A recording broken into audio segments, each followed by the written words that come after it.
The cartel shot at her car, raided her house, left charms at her office. Matter of fact, they even burned down about 2 of her labs. But this woman, who also had a US green card, chose service to Nigeria over the bribery or whatever corruption the cartel was ready to offer. My name is Toby Chooks. I'm Africa's biggest brand storyteller, and this is the story of Professor Dora Akunyili, especially her time as the Director General of the National Food and Drug Agency and Control, NAFDAC.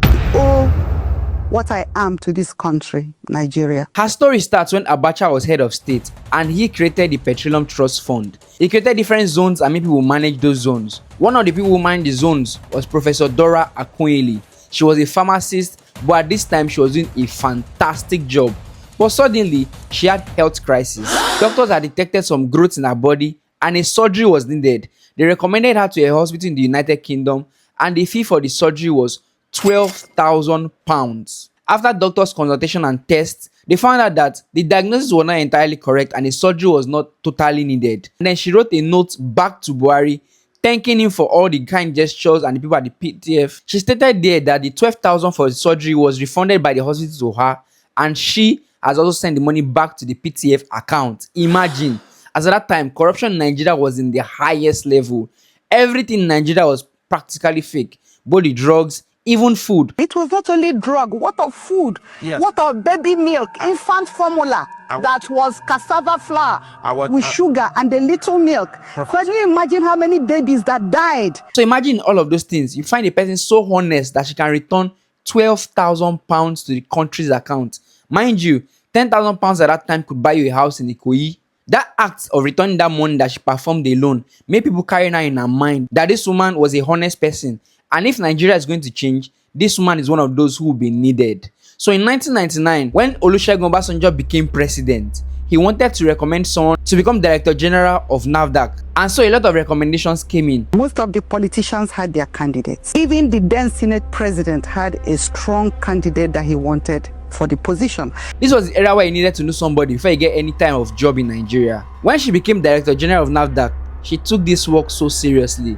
The reason is because her own sister had died because of a fake insulin that had been sold to them. Always remembered how she died. She died from counterfeit insulin, to infection at the injection sites that were just water, unsterilized. And so there was no way you are going to bribe this woman out of it. She built labs for tests. She went from one drug market to another drug market, testing all of their products, checking their expiry dates. Big companies thought that it was going to be easy for them, like Nestle and others, that we are packing expired milk and others, and we stopped them. In fact, that Nestle case was even, they were caught before I became DG NAFDAC. But this didn't stop the cartel. They kept on doing their business until this particular day. She had sent NAFDAC officials to the head breed market in Onitsha, and these officials got beaten. Even their vans and vehicles got burnt. Dora Akunyili couldn't take it lightly, because if she did, it would continue again.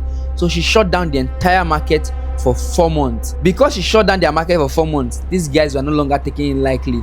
It was like an all-out attack. The people in Singa market in Kano took inspiration, and they did the same thing to NAFDAC officials. They faced the same fate. Because from all these markets, they have seized food, drinks, baby formulas, different kind of product that expired, that they were altering the expiry date just for profit. People were dying, but this cartel and syndicates, they did not care. And so in 2003, the worst happened. Professor Dora Akunyili was traveling to her village when they attacked her vehicle. They attacked me and shot me from the back. The scalp was burnt like hot water burn. After that incident, she didn't even stop. She doubled down. And so these people took it a step further. They attacked her house. Thankfully, she was not also at home. So they went to the lab where they did all those tests and began to burn it down. Finally, her tenure as Director General of NAFDAC came to an end, and this cartel were happy.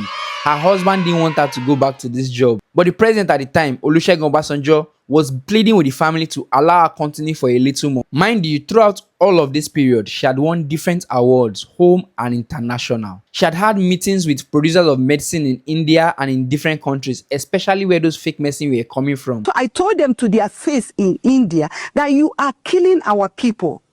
The fake drugs are coming from here and from China. She later went on to become Nigeria's Minister of Information under President Umaru Musa Yar'Adua. After serving as Nigerian minister, she fell gravely ill. She had cancer and passed at the age of 59. Now you think because she had passed on, all the attack on her family will automatically stop.